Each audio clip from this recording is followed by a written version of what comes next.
Okay जी, next topic जो हम start करेंगे दैट इज कंडक्शन। क्या है? कंडक्शन है। क्या चीज होती है कंडक्शन, पता है क्या है कंडक्शन? Yes, sir. कंडक्शन का मतलब क्या चीज है? कंडक्ट करना, कोई कैसे भी चीज को कंडक्ट करना, ट्रांसफर करना एक जगह ट्रांसफर से ऑफ, दूसरी जगह। Right, transfer of anything. यहाँ पे हम हीट की बात कर रहे हैं, हीट कंडक्शन की बात कर रहे हैं। This is one of the method to transfer heat from one part to the other part. अब कंडक्शन और मतलब दो तीन तरीके होते हैं ना हीट ट्रांसफर के, हाँ क्या ना? दो तीन तरीके होते हैं, एक कंडक्शन होता है और क्या सुना है तुम लोगों ने? Convection, convection, radiation. Radiation, right. Conduction, convection and radiation. Radiate करने का तो मतलब क्या होता है? सिंपली जैसे एक बॉडी है, गर्म चीज है, कोई गर्म प्रेस है, इट इज उसको दूर से हाथ रखेंगे ना, रेडिएशन आ रही है ना उसमें से। यस, तवा हीटर। है, तवा जब तवा गर्म हो जाता है, गैस पे पड़ा है, तो दूर अगर उसके हाथ रखते हैं तो गरम गरम लगता है। Yes sir, what is that? That is, it is because it is radiating heat, हाँ कि ना? ठीक है, दैट इज रेडिएशन। वो तो सिंपल सी बात है। कंडक्शन और कन्वेक्शन में क्या अंतर होता है?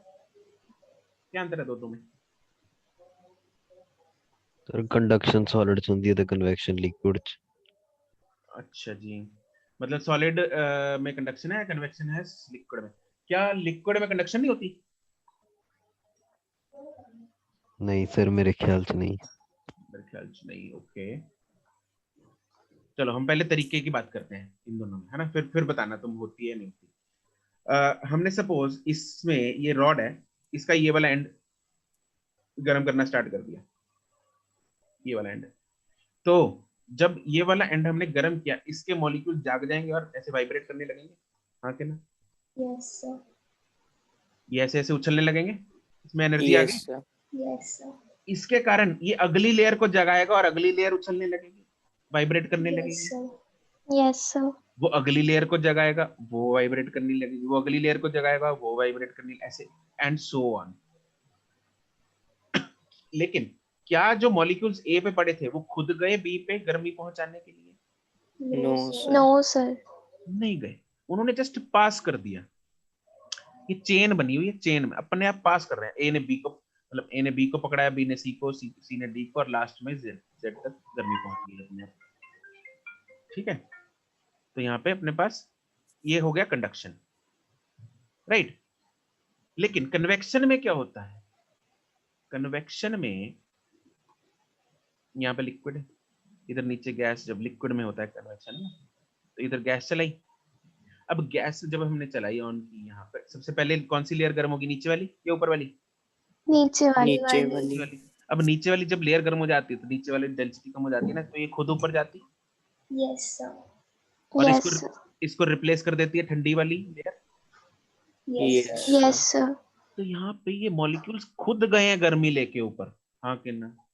यस सर, लेकिन यहाँ पे मॉलिक्यूल्स खुद ट्रेवल नहीं करते, इधर मॉलिक्यूल्स खुद ट्रेवल कर रहे हैं नीचे से ऊपर। इधर कंडक्शन में मॉलिक्यूल्स खुद ट्रेवल नहीं करते, इसमें मॉलिक्यूल्स खुद ट्रेवल करते हैं। This is the major difference between conduction and convection, right? So now tell me, is convection possible in solids? No sir. No sir, No. अरे सॉलिड में हो ही नहीं सकता। रॉड मतलब इधर टूट के इधर थोड़ी जाएगी, ये गर्म होके, है ना? इधर से चल थोड़ी पड़ेगा ये वाला हिस्सा उधर के लिए यस सर, कि भाई मैं हीट दे के आया, 1 मिनट रुकना, है ना? तो कन्वेक्शन जो है सॉलिड में पॉसिबल नहीं है। नहीं है। लेकिन क्या कंडक्शन लिक्विड में पॉसिबल है? Yes sir, yes sir, yes it is possible. अरे मॉलिक्यूल्स ऑफ लिक्विड भी हिलते हैं भाई, तो लिक्विड में भी कंडक्शन तो होती है, बट मेजॉरिटी हीट किससे ट्रांसफर होती है? कन्वेक्शन, कन्वेक्शन, कंडक्शन से। Conduction plays a very small role in liquids and gases, मतलब फ्लूइड्स में कंडक्शन का रोल बहुत ही छोटा सा है। मेजर हीट जो ट्रैवल हो रही है, क्या बोलते हैं उसको, ट्रांसमिट हो रही है, वो किसकी वजह से हो रही है? Convection, convection. Right? Is that clear everyone? Sir conduction और कन्वेक्शन साथ में चलेंगे फ्लूइड के केस में? फ्लूइड में दोनों चलते हैं, बिल्कुल दोनों साइमल्टेनियसली होते हैं। Okay sir. ठीक है जी, तो ये कहानी है इसमें। तो इसकी डेफिनेशन लिख लेते हैं, हेडिंग बनाओ। Conduction, the process of heat transmission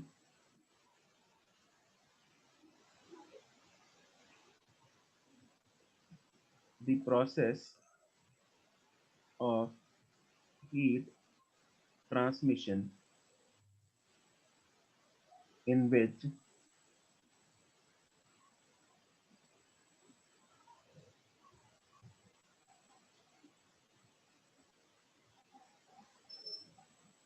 heat is transferred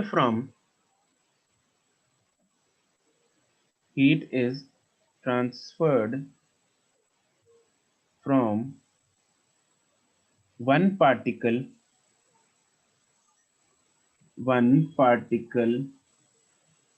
to the other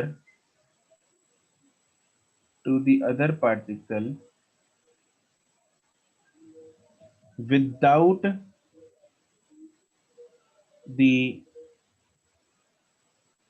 the movement of the particles. हाँ के ना? Yes sir. Without the movement of the particles.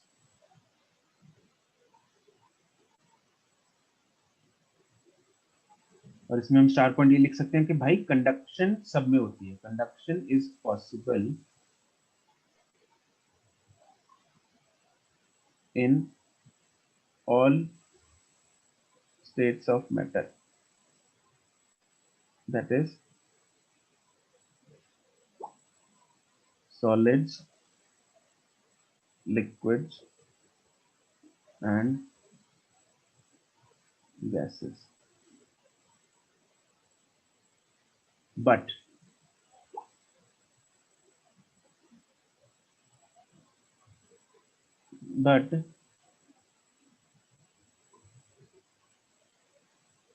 in liquids and gases, but in fluids,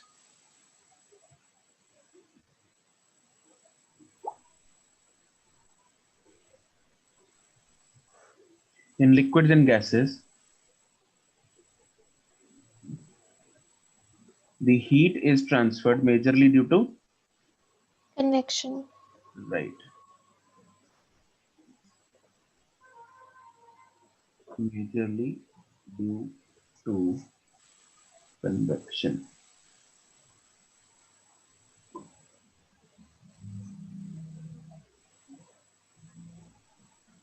और इसमें अगर ये question ऐसे आए कि भाई सॉलिड में, in solids only conduction is possible, convection possible नहीं है, नहीं।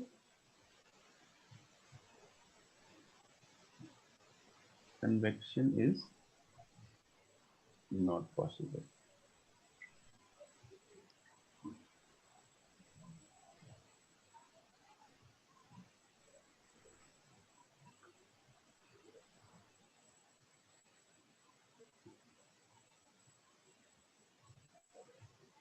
ठीक है, तो जब हीट ट्रांसफर हम कर रहे हैं, सपोज लेट्स से जैसे वी हैव रॉड, मेरे पास ये रॉड है, इसको दो अलग अलग टेम्परेचर्स पे हमने, सपोज हमने इसको इधर मेंटेन कर लिया, इधर स्टीम है 100 डिग्री पे मेंटेन कर रखा है, और इसको इधर हमने कर रखा है 0 डिग्री पे।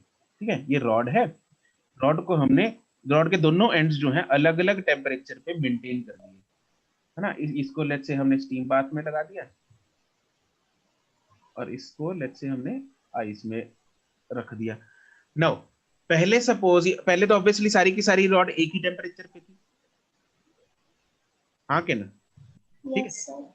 लेकिन अब हमने क्या किया, उसको 100 पे कर दिया, उसको 0 पे कर दिया। मान लो पहले सारी की सारी 0 पे थी, या पहली सारी की सारी 100 पे थी, जो भी मान लो, जो भी टेम्परेचर, फर्क नहीं पड़ता। अब क्या होगा, यहाँ पे हर पॉइंट का टेम्परेचर चेंज होने लगेगा।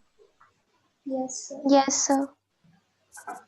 क्यों? क्योंकि हीट ट्रांसफर होना स्टार्ट हो गई from point A to B. इधर पॉइंट ए है लेट्स से, इधर पॉइंट बी है, तो ए से बी की तरफ हीट जो है वो ट्रांसफर होना स्टार्ट हो गई, इधर हीट ट्रांसफर होना स्टार्ट हो गई। अब नाउ एक्चुअली क्या है, जब ए को पहले सपोज कोई या तो मीडियम सा टेम्परेचर मान लो, सारी की सारी रॉड लेट्स से 50 डिग्री पे थी, तो जब हमने ए पॉइंट को स्टीम बाथ में डाला उसका टेम्परेचर राइज होना स्टार्ट हो जाएगा। Yes sir. देखो किसी भी पॉइंट को जब हम हीट करते हैं,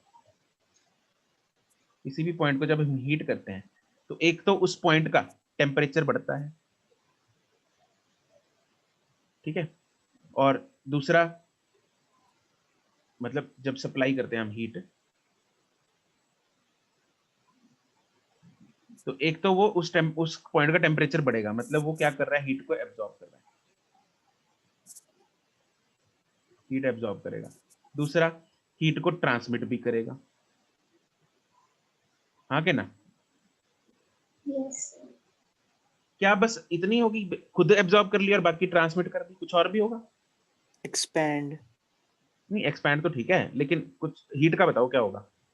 लॉस भी होगी, रेडिएट भी होगी, yes sir, Yes, sir. ठीक है। तो हीट जो है 3 हिस्सों में बढ़ जाएगी। तो कुछ हीट उसने एब्जॉर्ब कर ली, कुछ हीट उसने ट्रांसमिट कर दी, कुछ हीट उसने रेडिएट कर दी, ठीक है। तो जब तक तो एब्जॉर्प्शन चलती रहेगी, जब तक एब्जॉर्प्शन चलती रहेगी, हर पॉइंट का टेम्परेचर चेंज होता रहेगा। Yes, sir. लेकिन ये एक पॉइंट तक चलेगा, ठीक है। एक पॉइंट ऐसा आएगा कि भाई ये 100 पे है, ये 0 पे है, और बीच में सारे पॉइंट्स की जो टेम्परेचर है वो फिक्स हो गया, मतलब एक स्टेबल स्टेट आ चुकी है। क्या आ चुकी है? स्टेबल स्टेट आ चुकी है। मतलब अब क्या हो रहा है भाई, जितनी हीट आ रही है वो एब्जॉर्ब नहीं कर रहा, क्योंकि उसकी लिमिट आ चुकी है। अब या तो ट्रांसमिट कर दे रहा है या फिर रेडिएट कर दे रहा है, ठीक है। तो पहले तो वो चलेगा वेरिएबल स्टेट में, वेरिएबल स्टेट से चीजें किस में तब्दील हो जाएंगी? स्टेबल स्टेट में, ठीक है। तो अपने को इतना कुछ करने की जरूरत नहीं है, बस हमें तो सिर्फ इतना पता होना चाहिए कि वेरिएबल स्टेट में हर पॉइंट का टेम्परेचर, इसमें temperature of every point increases because of absorption of heat. यहाँ पे temperature of every point remains constant because heat is not absorbed but it's either transmitted or radiated। और जो हम चर्चा करेंगे इस चैप्टर में आगे वो हम स्टेबल स्टेट की करेंगे, ठीक है। तो हमें वेरिएबल स्टेट की चिंता करने की जरूरत नहीं है, हम सिर्फ स्टेबल स्टेट की बात करेंगे कि भाई हमने तो कर रखा है, हीट ट्रांसफर होती जा रही है, ट्रांसफर होती जा रही है, हॉट एंड से कोल्ड एंड पे हीट ट्रांसफर जो है वो होती जा रही है। हॉट एंड हो गया और ये कोल्ड एंड हो गया। और मैथमेटिकली ये जो हीट ट्रांसफर का रेट है, क्या ये हीट ट्रांसफर का रेट टेम्परेचर डिफरेंस पे डिपेंड करेगा? अगर टेम्परेचर डिफरेंस ज्यादा रखेंगे तो हीट ट्रांसफर ज्यादा होगा। ज्यादा होगा, अगर कम होगा तो हीट ट्रांसफर कम होगा। होगा। सिंपल सी बात है ना। तो मैथमेटिकली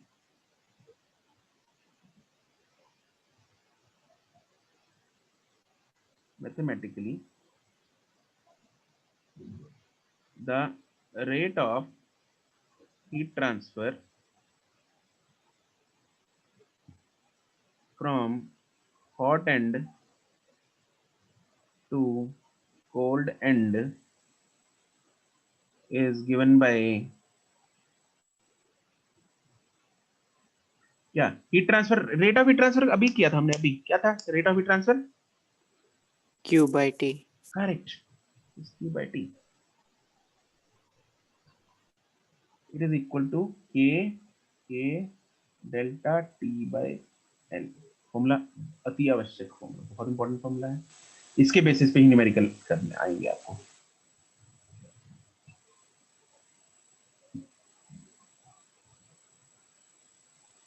यहाँ पे ए क्या चीज है?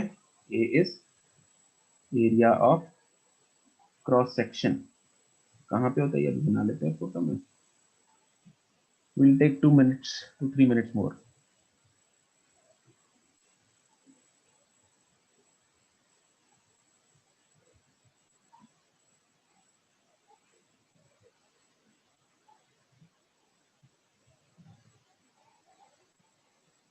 जैसे सपोज ये रॉड है, ठीक है, और हीट ये एंड है लेट्स से T1 टेम्परेचर पे, और ये एंड है T2 टेम्परेचर पे, ठीक है। तो हीट जो है वो इधर से ऐसे ट्रांसफर हो रही होगी, ठीक है। और ये जो शेडेड पोर्शन है, this is the area of cross section, this is area of cross section, और ये है लेंथ L।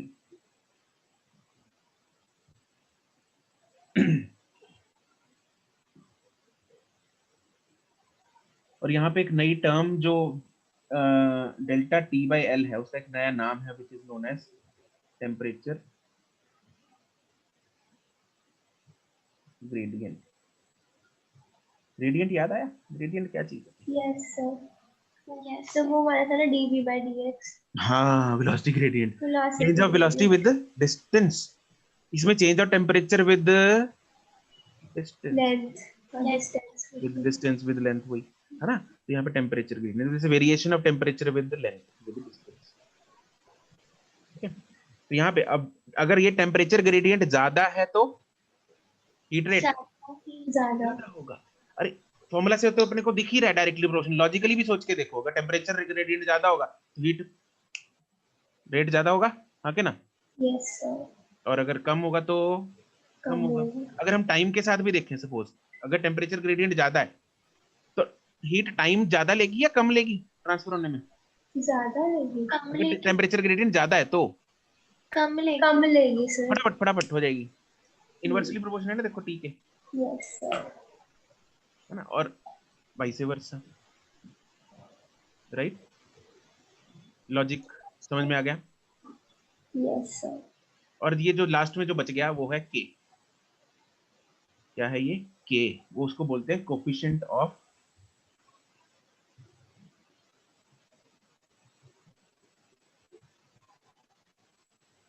Thermal conductivity. और ये किस पे डिपेंड करेगा? सिर्फ depends on the nature, material पे sir, right, nature of the material. Material मतलब ये रॉड जो भी कंडक्टर है, नेचर ऑफ दी मटेरियल या कंडक्टर। जैसे लोहा और वुड है, किसका के ज्यादा होगा? किसकी कंडक्टिविटी ज्यादा है, लोहे की वुड की? लोहे की। लोहे की, लोहे की। तो जो कंडक्टर्स होते हैं उसका के ज्यादा होगा, और जो इंसुलेटर्स होता है उसका के कम होगी, कम होगा, ठीक है। कंडक्टर्स हैव हाई के एंड गुड कंडक्टर्स लिख लो इधर,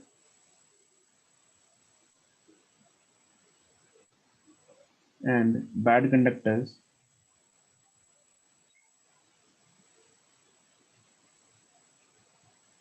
have low K। और अगर हम इसको आइडियल उसमें मतलब लेके चलें, बाउंड्री केसेस मतलब आइडियल केसेस, तो परफेक्ट जो कंडक्टर है और परफेक्ट इंसुलेटर है, परफेक्ट इंसुलेटर का के कितना होगा? कितना होना चाहिए परफेक्ट इंसुलेटर? जो बिल्कुल ही कंडक्टर नहीं कर रहा, उसका के 0 और परफेक्ट उसका कंडक्टर का 100 100, बाकी इंफिनिटी। सर, इंफिनिटी का मतलब देखो क्या है, लॉजिक क्या है? परफेक्ट कंडक्टर अगर के इंफिनिटी होगा तो टाइम कितना हो गया? 0। 0 तो परफेक्ट कंडक्टर वही हुआ ना जिसने, सर, 0 तो नहीं होगा ना टाइम अरे पे, इससे भी अरे हाई प्रैक्टिकली नहीं ना होता, प्रैक्टिकली नहीं होता, जिसने ऐसे हीट ट्रांसफर कर दी एक एंड से दूसरे एंड में, बस ऐसे, that is perfect conductor, right?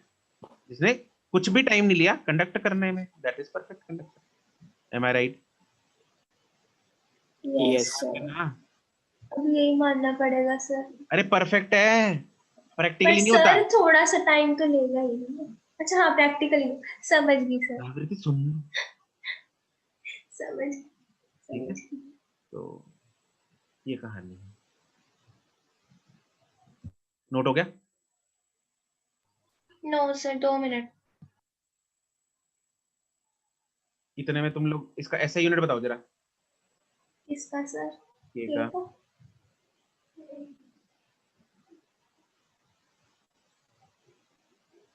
देखो के का फॉर्मूला क्या निकला है अपने पास, क्यू बाई टी, नीचे आ जाएगा ए डेल्टा टी, ऊपर जाएगा एल। के क्यू क्या चीज है? Joule energy. जूल। नीचे क्या है? Second, meter square, meter, meter तो केल्विन। कट ही जाएगा सर। मीटर स्क्वायर से मीटर कटेगा एक। इधर क्या आ गया देखो, जूल पर सेकंड पर मीटर पर पर केल्विन। केल्विन। और डायमेंशन सर एक second.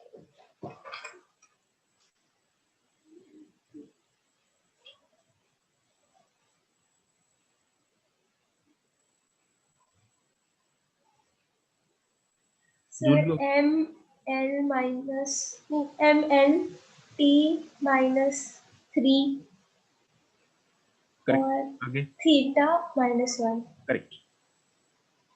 M L square T minus 2, नीचे है एक टी और एक एल और एक, इसको थीटा लिख लेते हैं के को, तो क्या आएगा ये एम एल टी -3 थीटा -1। इसको के से भी लिख सकते हैं, के भी लिख, थीटा की जगह के भी लिख सकते हैं, वो भी सही है, दिक्कत नहीं। ये डायमेंशन हो गई। Done, clear? Yes sir. Yes sir. Okay good, will end today. इसको कंटिन्यू करते हैं कल की क्लास में। Bye bye. Thank you sir. Thank you sir. कोई होमवर्क तो नहीं है सर आज? होमवर्क दे रहा हूँ मैं।